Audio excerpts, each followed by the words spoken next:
রাজধানীর Bailey road ও সেগুনবাগিচা থেকে আটক হয়েছেন শেখ হাসিনা সরকারের আরও 2 মন্ত্রী ও প্রতিমন্ত্রী।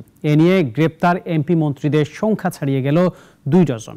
এছাড়াও ময়মনসিংহের ধোবাইরা সীমান্ত থেকে অবৈধভাবে ভারতে যাওয়ার পথে আটক হন সাংবাদিক মোজাম্মেল হক বাবু ও শ্যামল দত্ত। অলিউল রনির আরেকটি রিপোর্ট।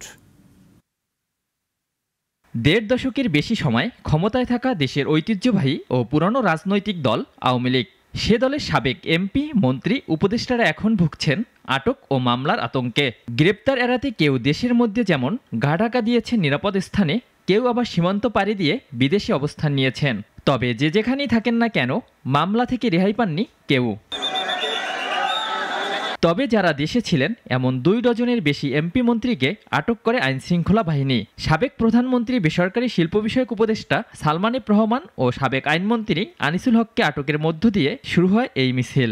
এরপর একে একে জুনায়েদ আহমেদ পলক, শাহজাহান খান, শামসুল হক টুকু, দীপুমণি, তাজুল ইসলাম, হাসানুল হক ইনু, রাশেদ খান মেনন, টিপু মুন্সি, তৌফিকে ইলাহি চৌধুরী, আসমা ফিরোজ, আরিফ খান জয়সহ আটক হন বিভিন্ন আসনের সাংসদ। সর্বশেষ গতকাল রাতে রাজধানীর বেইলি রোড ও সেগুনবাগিচা থেকে আটক করা হয় সাবেক মন্ত্রী আসাদুজ্জামান নূর ও প্রতিমন্ত্রী মাহবুব আলীকে।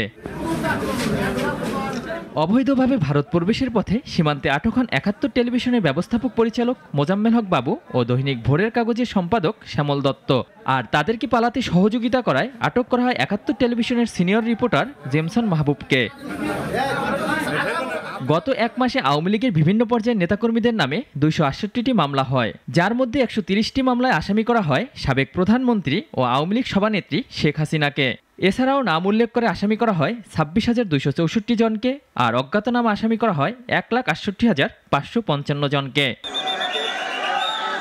অলিউল রনি, নাগরিক, ঢাকা।